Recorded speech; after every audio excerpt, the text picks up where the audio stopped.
This podcast is intended for mature audiences. Listener discretion is advised. Out of the Ashes presents Missing Dad. I might have ended up on the wrong side of the tracks if Pops wouldn't have pulled me back and said, yo. Each episode is a thought-provoking interview with people across all walks of life to see how they were affected by missing key pieces in their relationship with their I dad. told him as a youngster, he'll be the greatest man alive. And now your hosts, Coley Harris and Amar Melton. Hello and welcome to episode 6 of Missing Dad. I'm your co-host Amar Melton. And I'll be the other co-host, Mr. Coley Harris. And today we have with us a guest who is a member of the ACLU Smart Justice Campaign, the executive director of the Game Changers, Game Changers. somebody who is not shy or steers away from some of the work that needs to be done in our wonderful city of Wilmington, Delaware. But he's also a father of two, Mr. Dubard McGriff. Thank you for having me. Thanks for coming, brother. We're Thank glad you. to have you here. It's a great introduction. So, what's going on with you today? I see you suited and booted. Where you coming from? Well, today was the first day of the second half of our legislation session here in Okay. Delaware. So I just came from our state capital, Dover, just meeting and greeting and talking with the legislators, the state reps and senators about this upcoming session and some of the bills that we got going on, and just hoping and making sure everybody is on board to do the right thing. Okay, nice. How did you? We was talking before the podcast came on and just talking about some of the legislation and things that's going on in the state of Delaware. But how did you even get involved with that? It's so crazy. I think I got involved on accident and just by passion. Growing up, I grew up on the northeast side of Wilmington, 24th Street. I was street affiliated majority of my life. It's sort of like the game chose me. I'm gonna be honest. Like I would sit on my front steps and just see everything, and I was involved at a young age. So it was just like, people have choices, but I think this lifestyle of being street orientated, it really just fell on my lap. When you say a young age, how old? Since I remember, like my grandmom actually used a bootleg out the house, and my uncles and them hustled, and I lived on 24th Street. It was like an open air market truck sale type of place, and it was just my everyday living. Yeah. It was just like that's just the way it was. I mean, how did that? Growing up in that environment, how did it impact you? The person that you are. Just the decisions that you made growing up. Growing up, well, I wanted to be a kingpin. I wanted to be the man in the hood.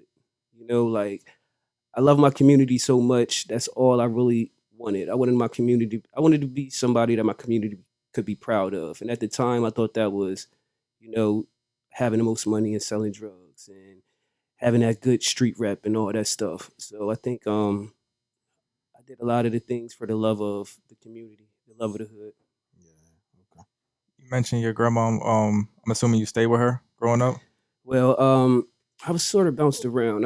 My mom, majority of the time, my mom raised me for the most part. Okay. My mom, she dealt with addiction a lot in her life. Loving mother, she was always there, but I was sort of bounced around between my grandmother and my great grandmother. So between those three, that's where I got a lot of. That's who raised me. What was your relationship like with your dad coming up? Well, my dad, he was killed when I was 13 years old in '97. A lot of my life he was in the feds, and it was there. I loved him, but I really didn't have the chance to really build that father-son relationship with him. And he passed away soon. He passed away early in my life, so yeah, that's sort of the relationship. Yeah. So, who would you say kind of filled that role in your life? The father figure role. I would say the guys I looked up to in the streets, and the things I've seen on TV, like the fabulous life of rappers, and just doing stuff like that. That's what I really modeled my life after. Yeah, that's tricky, man. Because them rappers, when you growing up, I remember for a while Snoop Dogg. I wanted to be like Snoop for a while. You wanted I to be never knew Snoop. that. You wanted to be Snoop more. I remember in the third grade, man. Snoop was the man. I said, all right, this is where we might need to go. But Snoop was the man. I looked up to Jay-Z a lot. I was more on I told you, I thought I was going to be the biggest drug dealer and kingpin growing up. I wanted to be rich. So I listened to a lot of that, and that was a big influence. So what did I mean? Looking up to these guys. So you looked up to the guys in the community, right? In your neighborhood, on your block, Mhm. and what type of picture did they paint for you? Well, it's kind of crazy. Like growing up in my younger years, it was like all love. Everybody had money. Everybody looked out. They would throw parties and Price's Pool. That's over in my neighborhood. It's over in the Northeast between the projects and where I'm from, the other side of the park. We all would get together, have different type of events. It was just like all love then. And I can remember as I got older, around 16, a lot of those guys were taken away out the neighborhood, and I guess that's when the results of the crack epidemic start really hitting the fan. So a lot of people they turned into addicts, and a lot of the guys that were leaders, strong leaders in the community, they were taken out. So about time I got 16, there wasn't really anyone to look up to, and we were sort of making it up as we went along, and it caused a lot of devastation.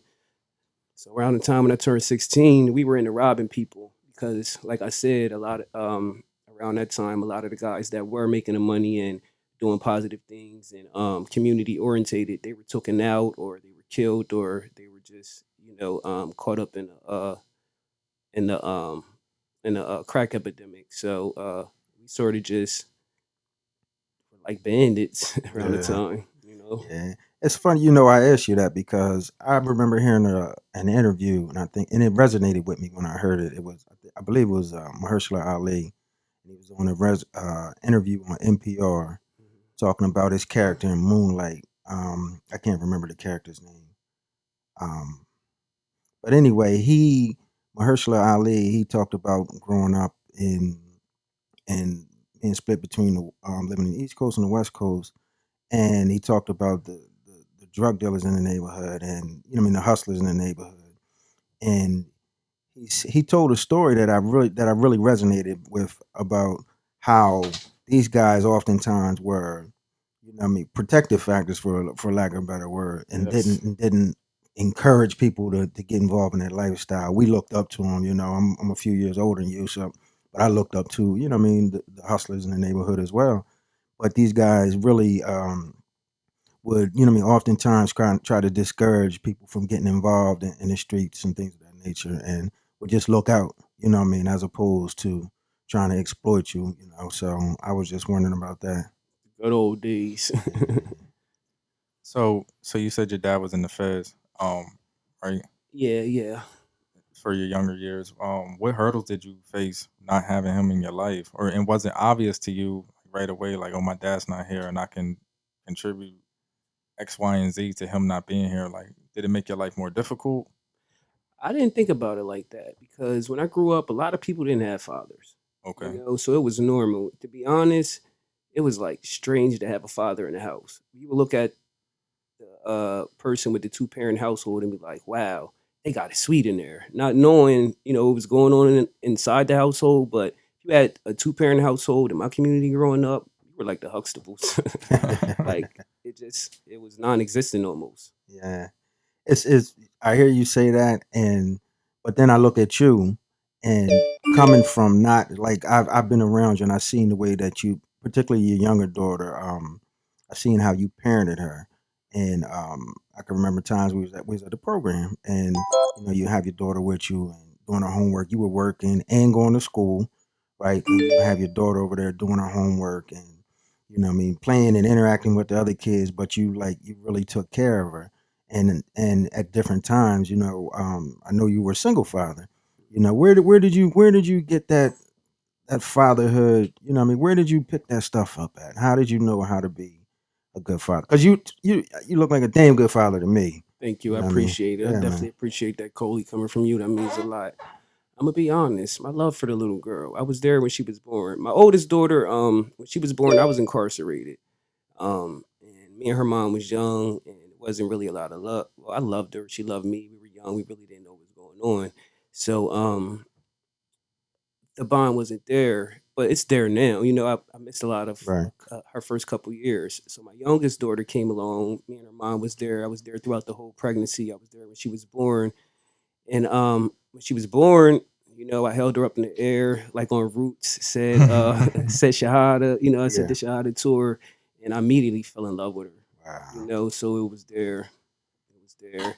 And I want to give Coley a shout out. I remember Coley helped me out a lot. He's like he's one of my mentors, man. He's a father figure to me, man. We got to share him more. We got to share him more. Nah, I remember you might don't remember this, Coley. I was working for RDC on the riverfront. I was helping picking up trash. I don't know where you were going, we just ran into you. Like, what you doing, man? Nah, you too smart to be doing this. We gotta Yeah. find you something else. And I promise you it had to be probably a week later, you like, I got a spot for you over at the youth empowerment program. What you want to Yeah. do? And around the time, it was a struggle. My daughter's mom, she was incarcerated. That's when I had Samaya. We was going house to house, and you really gave me something stable and encouraging, supported me at a time when I really needed it. Both of us needed it, Yeah. and I appreciate that. Oh man, ain't nothing but love, man. Nothing but. How old are you when you had your first daughter? I was 19 when my first daughter was born. Yeah. Yeah. What went through your mind when you found out, like, oh, I'm getting ready to be a dad? I ain't think I could have kids. I was locked up since I was like 16. You know what I mean? And I'm just like, I don't think this. Just me being young, thinking like, I don't know. I don't think this baby is mine. Oh, But she came out like, wait. So you were 19 when you had her? So you had. yeah. I came home for 2 months, Oh, and I okay. violated and made the baby. Yeah. I violated. Came home for 2 months, and during that 2 month period, I knew my daughter's mom. We kind of grew up together. Right. We got together, and I found out she was pregnant when I was in jail. I was Okay. only home for 2 months, and I came home to a daughter. Came home to a family actually. Like, Yeah. we were living the whole family life, and I was young. Well, my mentality was still at 16 because I was locked up for so many years that Right. I didn't want to settle down, and I kind of messed up that relationship. So you come home to this daughter, right, and this family, Yes. and you found out about her when you were down. Mhm. What went through your mind when you were down and you found out, like, oh, I got a daughter now? Like, what was your mind racing? Or how'd you feel? Were you anxious? I was nervous, but I still was in doubt. Like, I don't think I could have kids. Like, like I was a kid, more like real rap. So I kind of knew she was mine because Brittany's a good girl, Yeah. and I know that she wasn't on no bullshit. It was just my own sort of like not knowing life. I just didn't know. I just didn't know. Right. So you go ahead. No, I was go ahead. I was just looking at I read something this morning about, and I was thinking about you and the perception that people often have about black fathers, right? And Centers for Disease Control did a study, and basically they said that black pops is killing it. Like, we more engaged with our children, you know what I mean? Have more contact, more contact taking children, you know what I mean, back and forth to school, um, better relationships, and all of these different things. And you know what I mean, I see you, and I know, you know what I mean, your background. You spoke about have some challenges, and coming back out. But I seen, I met you on the other side, and you come back out facing all these challenges, and you still was a good dad, man.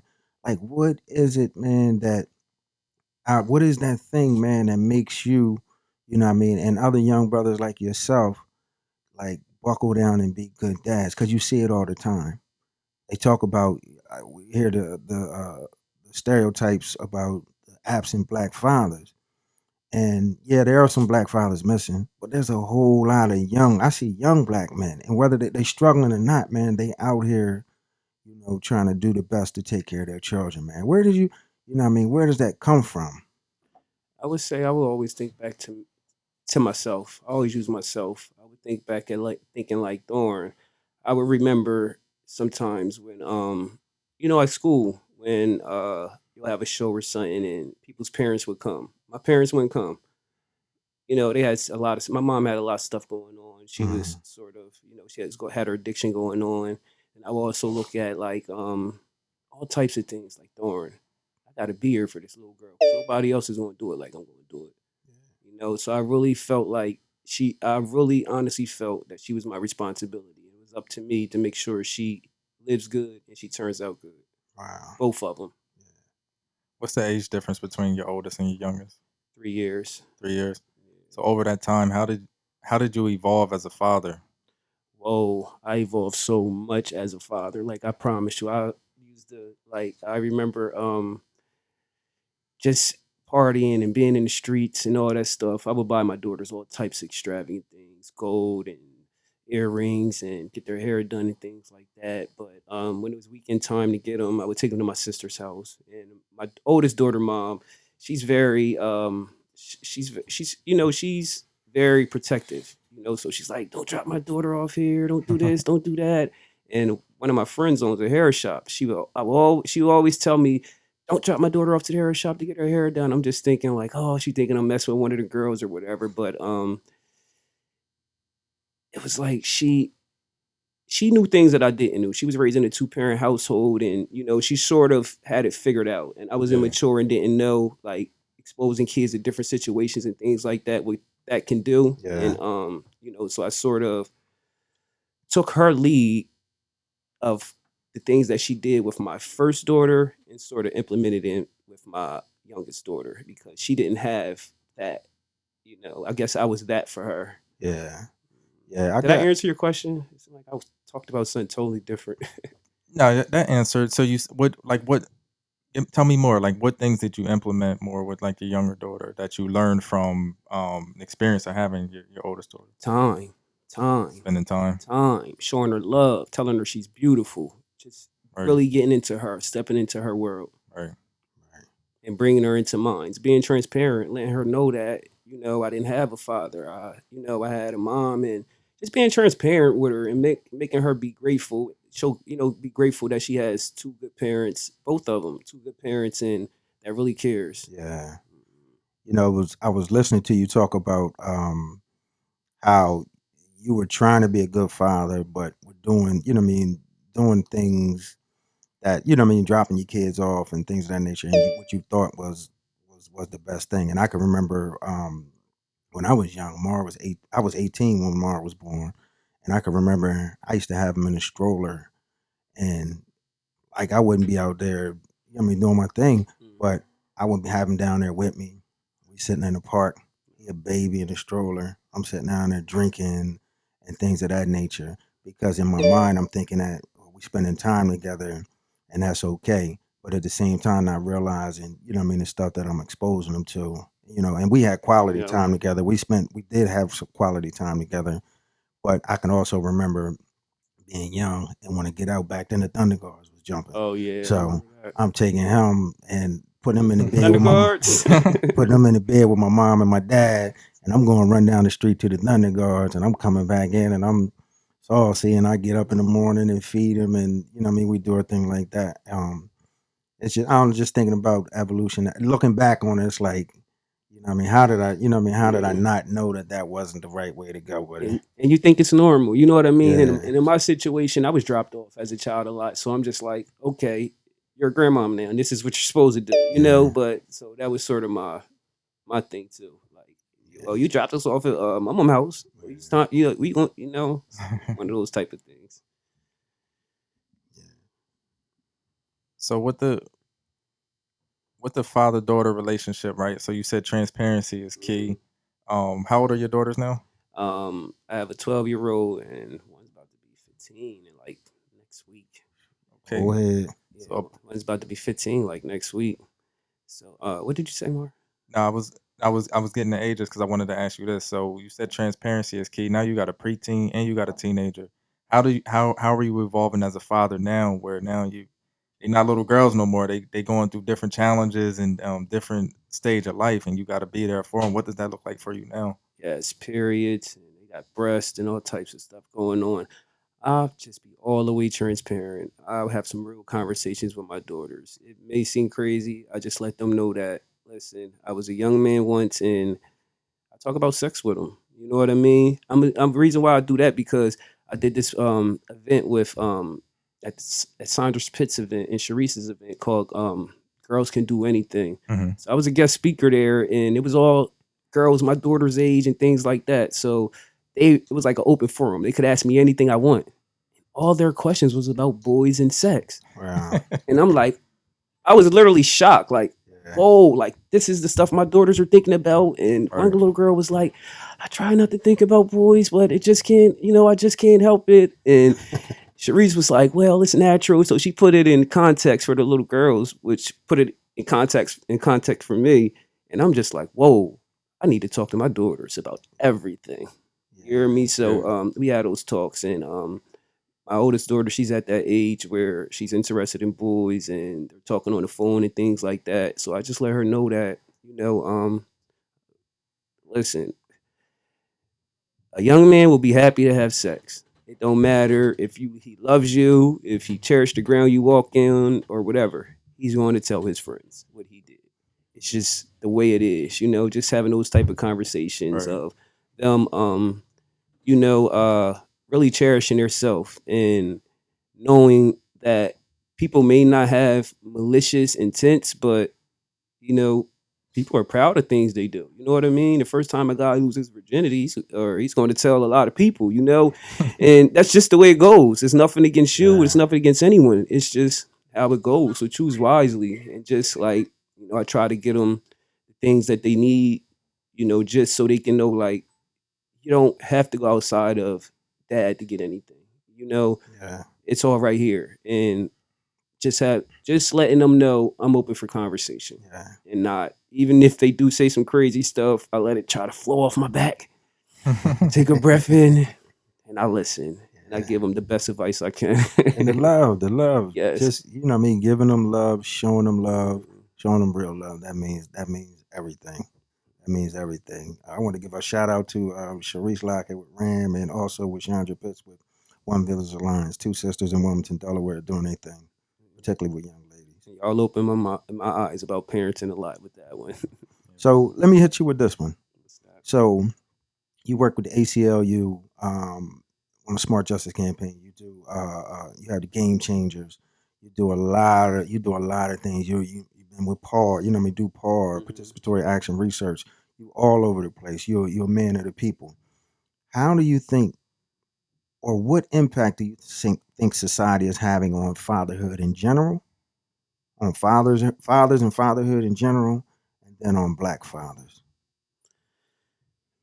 That the world is having, I think, honestly, fathers are underrated, period. When it comes to parenting, fathers are underrated, and they don't get the I guess they don't get the gratitude that they should get. And it is some not so good fathers out there, but a lot of the times fathers get dogged. And I could speak to the what was the other half? It just I was asking, what impact do you think society is having on fatherhood in general, and then what impact do you think that the larger society in the United States is having on Black fathers? Oh yeah, I think that as far as Black fathers, I think the United States say that we're non-existent. I think that the United States has this. I think that the United States has this type of I guess stigma that they put out all over the media, that they get in people's head, that Black men just aren't existent. Like every mother is a single mother, and things like that. And what that does, in my opinion, I see it a lot. I see mothers saying, I am the mother and the father. Right. I hold it down by my own. I don't need a man. My child doesn't need a father. I'm his or her father. And I think that damages the child a lot. And I also think that it puts a substantial amount of pressure on the mothers. And some of them have to do that. Some of Right. them have to be the mother and the father. But I think it should be conversations had where, well, first, people don't know about systematic oppression, structural violence, and all that stuff. Mhm. So I think that our people have to be taught that, because if they're falling into America's stigma about Black fathers, I would Right. say. Right. I lost my question. Yeah, and I can definitely relate to that. We definitely structuralists. We understand, about structural violence and how it has negatively impact Black fatherhood since coming onto these shores. It's been against the law to be a good black father. You know, it was coming through chattel slavery when your children could be taken from you and sold and abused before your eyes, murdered. You know, it definitely put a stigma there, and even between the union relationship that it was illegal. You know, so we hold on to traditions like jumping the broom at weddings, and we still carry that tradition today because it was illegal at some point. And I think to be honest, I think it's amazing that black men are stepping up and being fathers in their children's life. Not that. Let me say this. Let me back up. I'm not saying it as if it's a thing that's over the top, super extraordinary, because you're supposed to be there, right? We're supposed to be there. The people that aren't there, like myself, when I went through incarceration and things of that nature, that's the anomaly. That's the thing that should not be done. Being a parent to your child, whether it's residential or non-residential, that's the thing to do. But with that being said, I think that overcoming a lot of challenges that have been thrown at us over the time, I just see some people doing some remarkable stuff, and I'm happy to see that. I'm very happy to see it. Definitely. What you guys got going on now is like unheard of, especially in Delaware. This is remarkable, man. Father and son. I remember the first time I seen Out of the Ashes. I'm like, wow, you guys are keeping it moving, man. Like this is it. This is it, man. And it's had the same impact. Year one was in 2015. That long? Yeah. Shout out to RAMG for shooting our very first video of Out of the Ashes. We've been doing this for a minute, and but we went that same year, so we did the first presentation. Then we shot over to we went on over to California to Fatherhood and Families Coalition of America's conference, and we did the presentation. We only supposed to do it one time, and we blew them away. And then they said, do it again. And then they said, do it again. We did it like 3 different times there. I mean, it was amazing, man. It was an amazing experience, man, because people could definitely resonate. The presentation resonated with people, and they could identify with it. And we meeting, OGs, Chicanos, and all different people, jokers just coming home from the penitentiary doing 25 years and 30 years and all different walks of life, man, and we all got the same challenges, man, that we dealing with. So, Out of Ashes has been very rewarding to me, man, and most importantly, man, is just being able to do this with my son. Yeah, seriously, that's the most important thing. Yeah, this is cool. Some good stuff. Y'all got some gold here, man. Yeah, Definitely got some gold. I want to take it back to your younger years, right? You said some of your role models was like the hustlers, right, in the neighborhood. Did any of them ever give you any advice on like being a man? Like, do you remember any specific talks? Like, anybody ever pull you up and say, yo, like, this is how you're supposed to carry yourself. This is what this looks like. This is what fatherhood looks like. Did you ever have any of those real life conversations with them? Oh, definitely. I definitely had some good old heads out there that taught me a lot of good things and instilled a lot of values in me.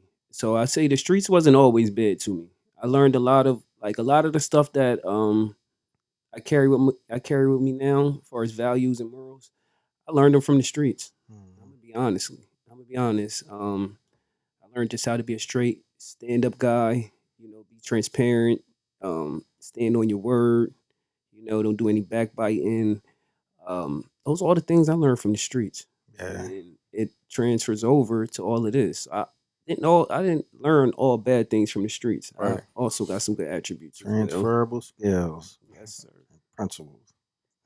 Give us your favorite fatherhood story, man, because you were a young father, right? You started out young. Give us your favorite story, man, about raising your daughters.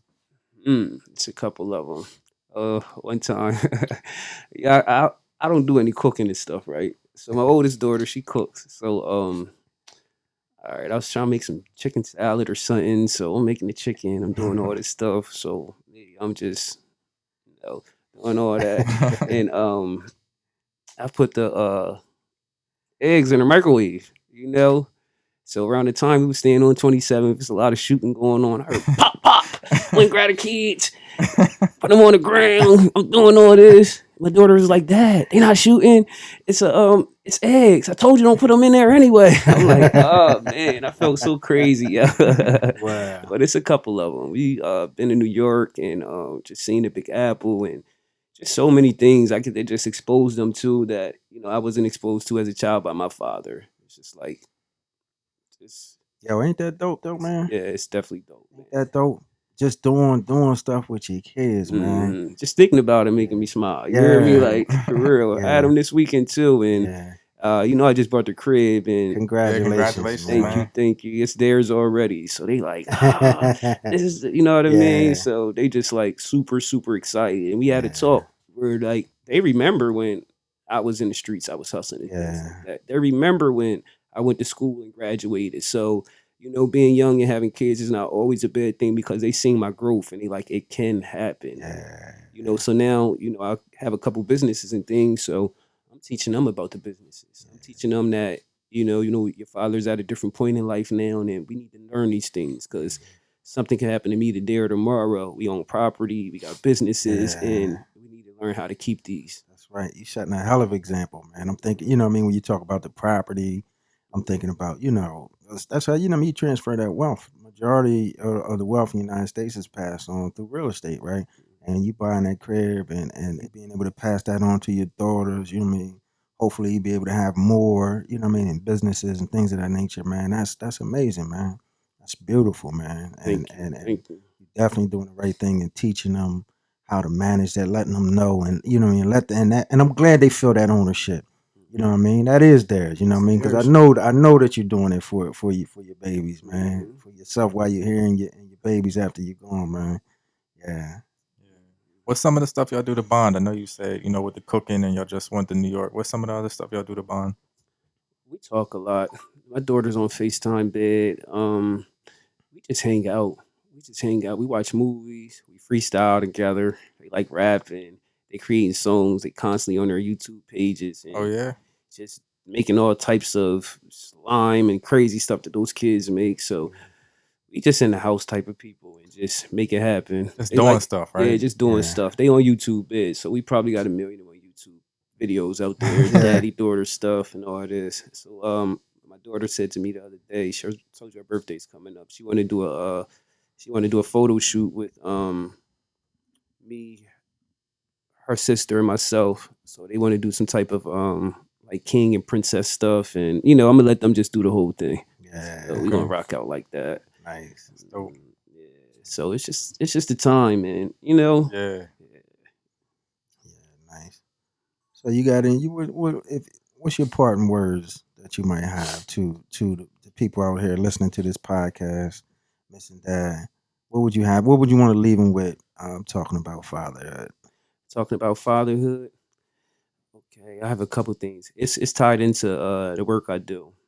I know that incarceration affects more than just the person incarcerated. It affects the children, the whole communities, and for real, when I'm looking at it, it's a pattern. If your parents have been locked up, you have a great chance of seeing the penitentiary or being involved with the legal system. So I do a lot of legislative work down in Dover, criminal justice reform with the campaign for criminal justice reform with the campaign for smart justice. So I encourage everyone and their loved ones and whoever to really look at these bills that we got in. We got six main priorities that we're working with: fines and fees and driver's license, because oftentimes individuals get these fines and fees and with court costs, and they can't pay them. They send them back to jail for capiases. They suspend their license, so they won't be able to make it the job. There's so many just barriers that people face just for living in poverty and not, having the funds to do so. The second one is data collection. We need a data collection state. Delaware has to be a data collection state. They don't release any information. We don't know who's being charged with what color they are, how much time they get in, so we can see some of those disparities within the criminal justice system. Right. Those things have to be looked at. And even about this list right here, our intentions are good. We don't have any malicious intent, but we need this data collection to see if these things are working. Right. Right. Because we're not God and we don't know what's going on. So I think that's definitely a must. In sentencing reform, we have a lot of mandatory minimum time that's going on where it's just taking the discretion out of judges' hands.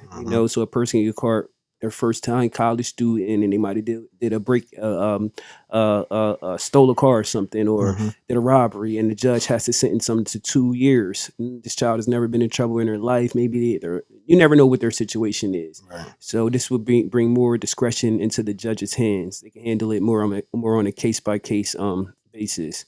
And probation reform is a big one. 10%. Probation drives 10% of rearrest in Delaware, and I think our probation situation is way outdated, and we can receive more social services and reentry services during the probation process. So this is it's not any legislation. We're not writing any legislation on it. We're actually doing research and doing this report to figure out the drivers of mass incarceration and sort of create a policy report to get policies out of and sort of push them going Okay. on.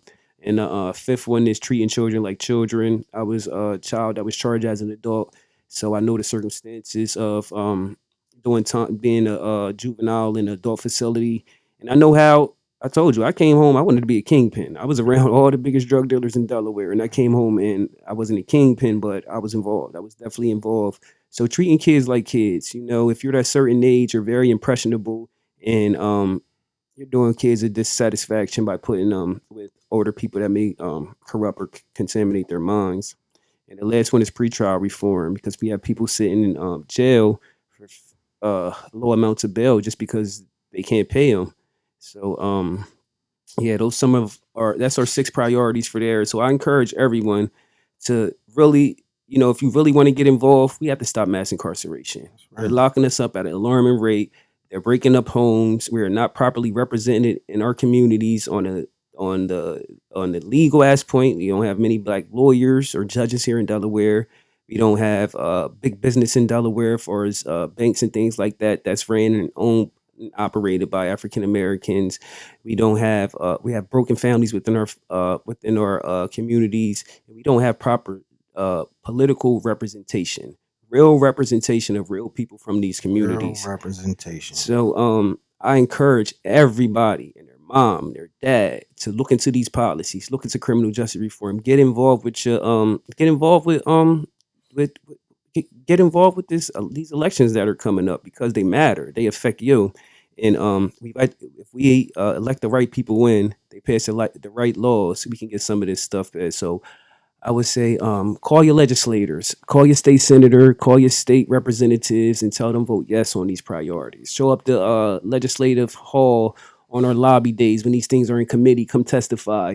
Let those individuals know how the criminal justice system, the legal system, affected you guys and why reform should happen. So we can leave them on that tip. And I also wanted to give a shout out to the Game Changers program. It was a program that was grown out of the Campaign for Smart Justice. I was just telling Amar and Coley that we would go down there, and I would testify a lot in these committee hearings about these bills and why they should be passed. But it was only me and a couple other people.